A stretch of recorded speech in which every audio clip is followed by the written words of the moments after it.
Listen closely, because what I'm about to tell you will shake everything you think you know about impossible situations. This isn't just another story you'll forget tomorrow. This is about a moment when heaven touched earth in the most dangerous place on the planet, and what happened next defies every logical explanation. Brother Michael had been warned.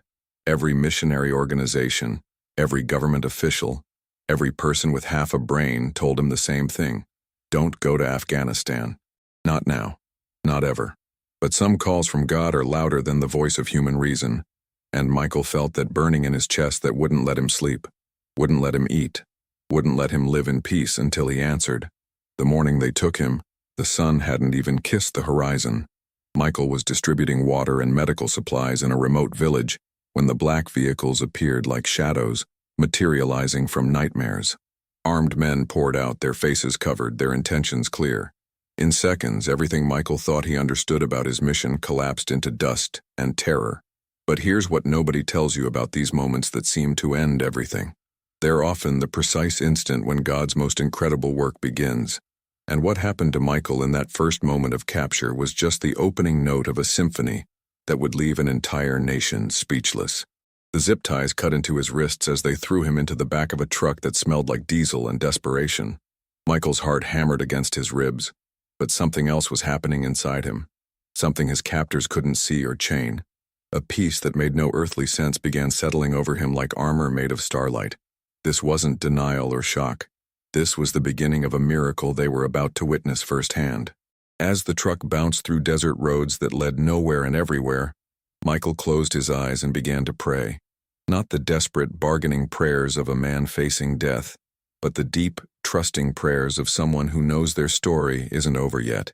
He didn't know it then, but every word he whispered was about to set in motion events that would transform not just his life, but the lives of everyone involved in his capture. The compound where they held him looked like every nightmare you've ever had about captivity.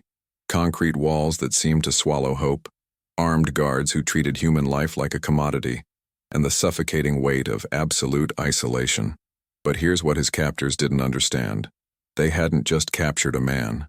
They had captured someone who carried the presence of the living God, and that presence doesn't recognize earthly boundaries or human limitations. Commander Rashid, the man who ordered Michael's capture, was not a monster by birth. He was a father of 3 daughters, a man who once dreamed of becoming a teacher before war consumed his country, and choices became luxuries he could no longer afford. But something about this quiet American missionary disturbed him in ways he couldn't name or shake. There was a light in Michael's eyes that Rashid hadn't seen in years, a peace that seemed to mock the chaos surrounding them. For 5 days they questioned Michael. They threatened him, deprived him of sleep, showed him weapons that promised unspeakable pain. But something inexplicable was happening. Instead of breaking, Michael seemed to grow stronger. Instead of fear, he radiated a calm that began affecting everyone around him. Guards started speaking in whispers when they passed his cell. The compound's atmosphere was shifting in ways that made veteran captors nervous and confused. On the 6th night, something broke. Not in Michael, but in Rashid. He found himself standing outside the missionary's cell at 2 a.m., staring at a man who should have been broken but instead seemed more whole than anyone Rashid had ever met. Michael was praying, his voice barely audible but somehow filling the entire space with something that felt like hope. Rashid hadn't felt hope in over a decade. That's when the first miracle happened. Not the dramatic lights from heaven kind that makes headlines, but the quiet, heart-changing kind that transforms enemies into family. Rashid heard himself asking a question he never intended to speak. What gives you this peace? And Michael's answer would begin unraveling everything Rashid thought he knew about power, about God, and about the possibility of redemption in the darkest places. The conversation lasted until sunrise. 2 men, supposed enemies, sitting on opposite sides of prison bars, sharing stories about faith, family, and the weight of choices that define us. Michael spoke about a God who loved even those who called themselves his enemies. Rashid talked about dreams he thought were buried forever under years of violence and survival. Something was happening that neither of them fully understood yet, but both of them could feel changing the very air around them. Word spread through the compound like wildfire. The American wasn't just enduring captivity. He was somehow transforming it. Guards who came to intimidate left questioning their own choices. Men who had forgotten how to feel anything but anger found themselves remembering what it was like to hope. Michael wasn't trying to escape his prison. He was turning it into something else entirely. But the real miracle was still coming.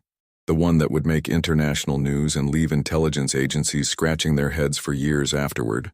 Because when God decides to open a path where none exists, He doesn't just bend the rules of reality. He rewrites them completely. And what happened next would prove that there are no situations too desperate, no walls too high, and no hearts too hardened for the love of God to reach. 3 weeks into his captivity, Michael received a visitor no one expected. Rashid's youngest daughter, Amara, had been sick for months with a condition that left her barely able to walk. The local doctors had given up hope, and Rashid's wife had been begging him to do something, anything, to help their child. In desperation, Rashid brought Amara to the compound, not really knowing why, but feeling drawn by something he couldn't explain. When Michael saw the little girl struggling to breathe, something inside him ignited. This wasn't about his captivity anymore. This wasn't about politics or religious differences or the complex web of hatred that had brought them all together. This was about a father's love for his daughter and God's love for all his children. Michael asked Rashid for permission to pray for Amara, and what happened next would echo through both of their lives forever. Michael placed his hands on the little girl's forehead and began to pray with an intensity that made the air itself seem to vibrate. He prayed in English, then in the broken Arabic he had learned during his time in the region. He prayed with tears streaming down his face, calling on the name of Jesus Christ to heal this precious child. And then, in a moment that would be retold in whispered conversations for years to come, Amara's labored breathing began to ease. Within an hour, she was sitting up. Within 6 hours, she was walking around the compound with strength she hadn't possessed in months. The doctors who examined her the next day found no trace of the condition that had been slowly killing her. Medical science had no explanation for her sudden recovery, but everyone in that compound knew they had witnessed something beyond the natural world. Rashid wept that night, not tears of grief or anger, but tears of a man who had just watched God reach into his impossible situation and change everything. The next morning, he made a decision that would shock his entire organization. He was going to let Michael go, not because of political pressure or strategic advantage, but because he had come face to face with a love so powerful it had healed his daughter and was now healing his own heart. But releasing Michael wasn't as simple as opening a cell door. Rashid's superiors would never understand or approve such a decision. The political implications were staggering. The personal danger to Rashid himself was extreme. Yet something had fundamentally shifted in this battle-hardened commander, and he knew he could never go back to the man he had been before he met this missionary who carried the presence of God. The plan they devised together was audacious in its simplicity and divine in its impossibility. During a staged prisoner transport, Michael would escape during an ambush that Rashid would orchestrate to look like a rival faction's attack. Michael would have a narrow window to reach a predetermined safe house where underground Christian networks could extract him from the country. Every detail had to be perfect, every timing precise, because failure meant death for both of them. The night before the planned escape, Michael did something that revealed the true depth of his transformation during captivity. Instead of focusing on his own freedom, he spent hours praying for Rashid, for the guards, for every person in the compound who had shown him kindness or cruelty. He prayed for their families, their futures, their own encounters with the love of God. This man, who had every reason to hate his captors, instead became an intercessor for their salvation. When the moment came, everything unfolded with a precision that human planning alone could never achieve. The ambush happened exactly as scripted. Michael escaped in the chaos, and within hours he was in the safe house, surrounded by people who had been praying for his release since the day of his capture. But the real miracle wasn't his physical freedom. The real miracle was what had happened to both him and Rashid during those weeks that changed everything.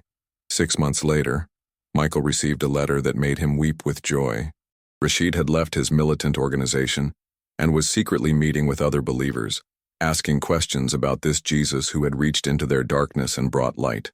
His daughter Amara was healthy and strong, attending school for the first time in years. The seeds planted in that prison compound were growing into something beautiful and unexpected. Today, Michael continues his missionary work, but with a new understanding of how God can use even the most terrifying circumstances for his glory. Rashid lives quietly with his family, slowly building bridges between communities that have known only conflict for generations. Their story reminds us that God's love is more powerful than human hatred, His plans more intricate than our limited understanding, and His ability to open paths through impossible situations is limited only by our willingness to trust Him completely. The truth that shakes everything is this: there is no situation too dark, no heart too hardened, no wall too high for God to reach through and transform. When we find ourselves in our own impossible moments, we can remember Michael's story and know that the same God who opened his prison doors is working in our circumstances too, often in ways we never expected, and through people we never imagined. What you're about to discover next will challenge every assumption you've ever made about the impossible, because Michael's story doesn't end with his escape. It explodes into something far more extraordinary, far more dangerous, and far more beautiful than anyone could have predicted. The safe house where Michael found refuge was a modest dwelling tucked between crumbling buildings in a neighborhood where hope went to die. But within those walls, something magnificent was brewing. The underground network that had orchestrated his extraction wasn't just a collection of brave souls helping Christians escape persecution. They were witnesses to a phenomenon that was spreading like wildfire through the most unlikely places. Brother Samuel, the weathered missionary who ran the safe house, had seen many rescued prisoners over the years, men and women broken by torture, haunted by trauma, desperate to forget their ordeal and return to safety. But Michael was different. Instead of the hollow eyes of survival, Samuel saw something burning in Michael's gaze that made him step back and wonder. This man hadn't just survived captivity. He had been forged in it, refined like gold in the furnace of unimaginable circumstances. "They didn't break me, Samuel," Michael whispered that first night, his voice carrying a strength that seemed impossible after weeks of imprisonment. "God used them to complete something in me I didn't even know was missing."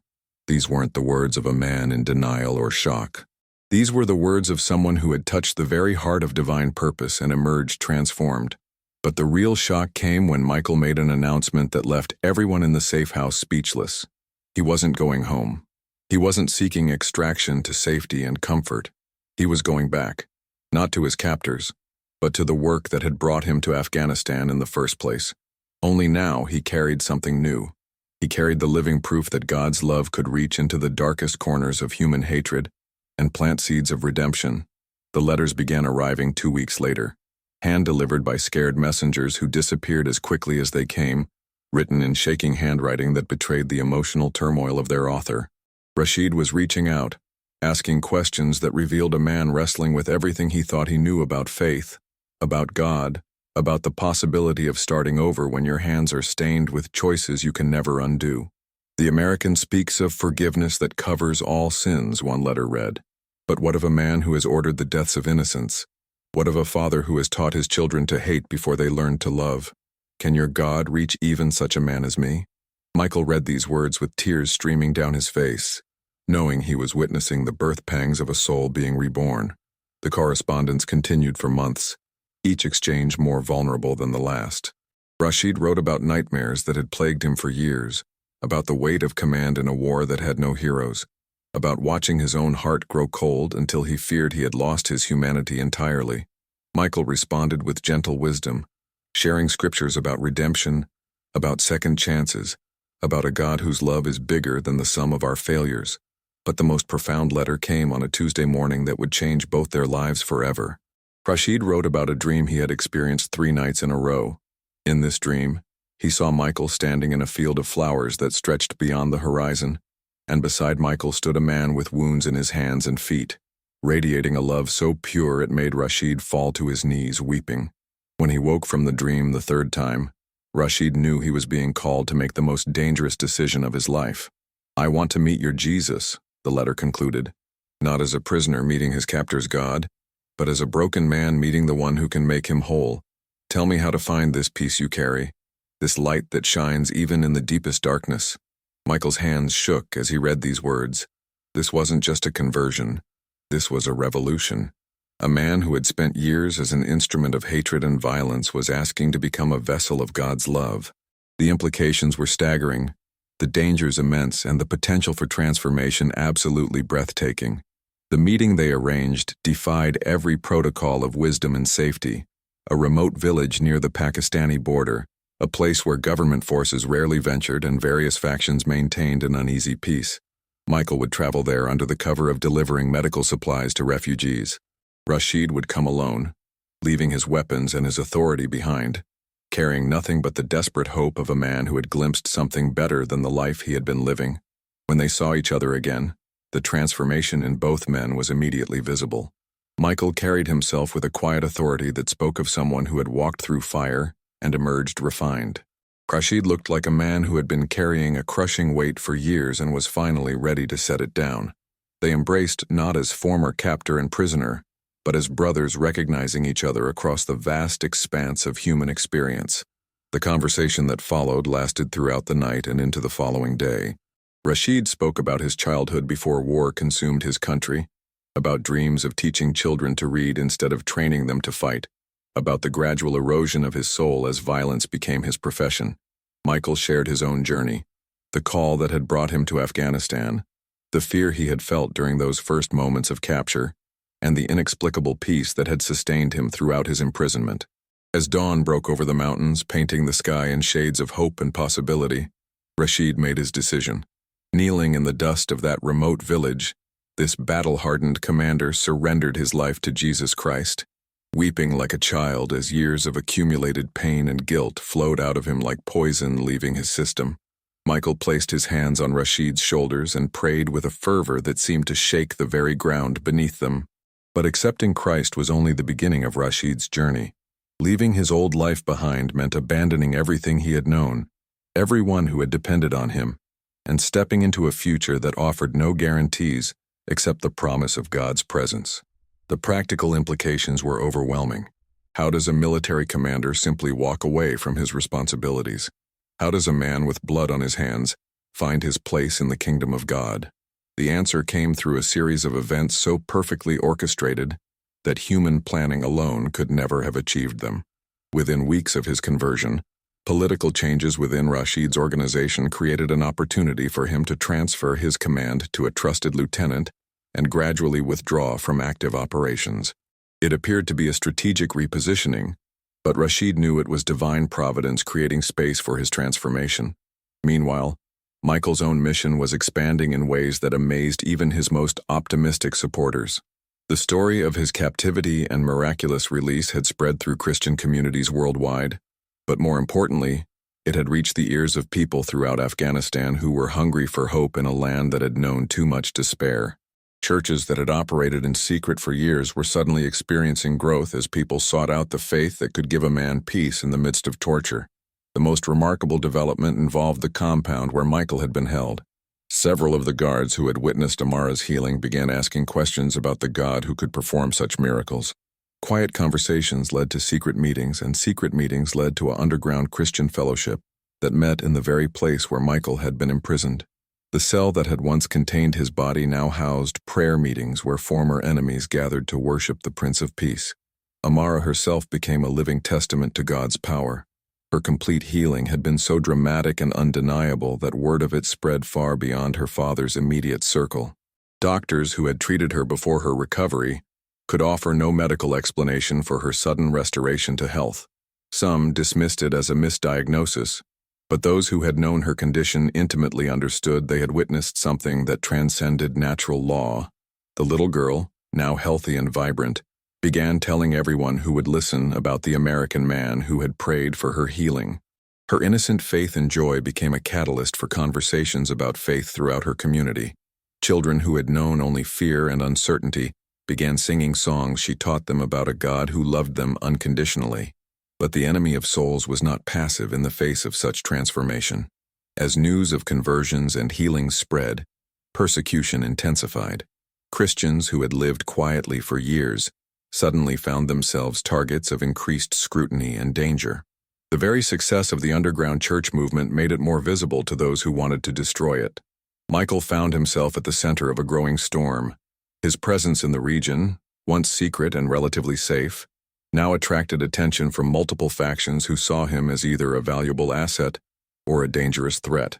Government forces wanted to question him about his connections to various rebel groups. Militant organizations viewed him as a symbol of Western influence that needed to be eliminated. Even some within the Christian community worried that his high profile was bringing unwanted attention to their hidden activities. The decision to remain in Afghanistan became a daily choice that required constant confirmation from God. Every morning, Michael would seek divine guidance about whether to stay another day or begin the process of extraction to safety. And every morning the answer was the same: stay, trust, watch what I am doing in this place. The breakthrough that changed everything came through the most unlikely source. Omar, one of the guards from Rashid's former compound, appeared at the safe house one evening with news that made Michael's blood run cold. Intelligence sources had identified the location of several underground Christian gatherings, and raids were planned within the week. Dozens of believers were in imminent danger of arrest, torture, and possibly execution. But Omar wasn't coming as an enemy or informant. He was coming as a brother, warning them of the approaching danger, because he too had given his life to Christ after witnessing Amar's healing. The guard who had once been assigned to prevent Michael's escape was now risking his own life to protect the faith community that had grown from the seeds planted during those weeks of captivity. The next 72 hours tested everyone's faith to its absolute limits. Working with supernatural precision and divine timing, the underground network began evacuating believers from the most vulnerable locations, while simultaneously organizing a coordinated response to protect those who couldn't be moved. Safe houses that had operated in secret for years suddenly became centers of intense activity as Christians worked together to preserve their community. Michael found himself coordinating rescue operations with the same intensity he had once brought to his original missionary work. But now he wasn't just bringing medical supplies and humanitarian aid. He was helping orchestrate the preservation of an entire faith community that had been born from his own suffering and Rashid's transformation. The captivity that was meant to silence his ministry had instead multiplied it exponentially. The raids came exactly as Omar had predicted. But when security forces arrived at the expected locations, they found empty buildings and no evidence of the Christian activities they had hoped to expose. The believers had vanished like morning mist, protected by a network of assistants that included former enemies who had become family through the transforming power of God's love. In the aftermath of the failed raids, something unprecedented happened. Word spread through various communities about the successful evacuation, and with it came whispers of the miraculous healing that had started it all. Amara's story became legend, passed from person to person, growing not through exaggeration, but through the addition of other miraculous accounts from people who had encountered the same God who had healed Rashid's daughter. Reports began reaching Michael of healings, provisions, and supernatural protections experienced by believers throughout the region. A widow, who had been praying for food for her children, found mysterious supplies appearing at her door. A man scheduled for execution because of his faith was released due to administrative errors that made no logical sense. Children who should have died from malnutrition were thriving, despite the ongoing scarcity of resources. The compound where Michael had been imprisoned became a focal point for these miraculous events. Rashid, now openly working to protect Christian refugees, had quietly purchased the building and transformed it into a legitimate humanitarian aid center. The cell where Michael had prayed for weeks became a storage room for medical supplies. The courtyard where he had first met Amara became a playground where children of all backgrounds played together, while their parents received assistance regardless of their religious affiliation. The true measure of transformation became visible when Rashid's former lieutenant, the man who had taken over command of his unit, came seeking help for his own sick child. The proud military officer who had once hunted Christians was now begging the man he had considered a traitor to pray for his son's healing. Rashid welcomed him with the same love Michael had shown during their first encounter, demonstrating how grace creates grace, how love multiplies love, how redemption extends beyond the original recipient to transform entire communities. As months passed into years, the ripple effects of that original captivity continued expanding in ways that amazed everyone involved. Michael eventually established multiple humanitarian centers throughout the region, each one staffed partially by former militants who had encountered Christ through the network of relationships that began in Rashid's compound. These centers served people of all faiths, but they operated with a spirit of love and service that raised questions about the source of their volunteers' motivation. Rashid's transformation became complete when he was ordained as a pastor by underground church leaders who recognized his unique calling to reach people who had lived the same life of violence he had once embraced. His testimony carried a weight and authenticity that no traditional missionary could match. When he spoke about God's forgiveness, people listened because they could see the evidence of that forgiveness in his transformed life. The little girl who had been the catalyst for everything, Amara, grew into a young woman whose faith and joy inspired everyone around her. She eventually became a medical student, determined to bring healing to her country just as healing had been brought to her. Her father's compound, once a symbol of fear and oppression, became known throughout the region as a place where miracles happened and hope was reborn. Years later, when international reporters finally learned the full story of Michael's captivity and its aftermath, they struggled to find categories for what they had uncovered. It wasn't just a rescue story or a conversion account or a tale of miraculous healing. It was all of these things woven together into a narrative that demonstrated the unstoppable power of God's love to transform the most impossible situations. The documentary that eventually aired about their story was watched by millions of people worldwide, but its impact was felt most powerfully in places where faith seemed impossible and hope appeared dead. Letters poured in from viewers who had recognized their own desperate circumstances in Michael's captivity, their own hardened hearts in Rashid's transformation, their own need for healing in Amara's miracle. Today, the network that began with one man's imprisonment has grown into a movement that spans multiple countries and touches thousands of lives. Safe houses that once hid a handful of believers now coordinate relief efforts for entire refugee populations. Churches that met in secret now operate training centers for humanitarian workers. The compound that once housed Michael's cell now serves as headquarters for an organization that has become one of the most effective Christian ministries in one of the world's most challenging regions. Michael continues to serve in Afghanistan, though his role has evolved from lone missionary to coordinator of a vast network of indigenous believers and transformed former enemies. His original captor has become his closest ministry partner, and their friendship serves as a living testament to the power of forgiveness to heal even the deepest wounds. But perhaps the most powerful aspect of their story is its continuing nature. Every day brings new reports of lives changed, families restored, and communities transformed by the love of God, working through people who have learned that no situation is too desperate for divine intervention. The miracle that began in a prison cell continues to multiply, creating ripples of redemption that reach into places and hearts that seemed permanently closed to hope. The truth that changes everything is this: when we surrender our impossible circumstances to God, we don't just receive His help in escaping them. We become part of His plan to transform them into doorways through which His love can reach others who face their own impossible situations. Michael's captivity became the key that unlocked prison doors for countless others. Rashid's transformation became the bridge that connected two worlds that had been separated by hatred and fear. Their story reminds us that God's greatest miracles often begin in our darkest moments, that His most powerful work frequently starts in places where hope seems completely dead, and that His love is always stronger than any prison walls that human hatred can construct. When we find ourselves in our own impossible situations, we can remember that the same God who turned a terrorist compound into a center for healing is working in our circumstances too, preparing miracles we cannot yet see and transformations we cannot yet imagine.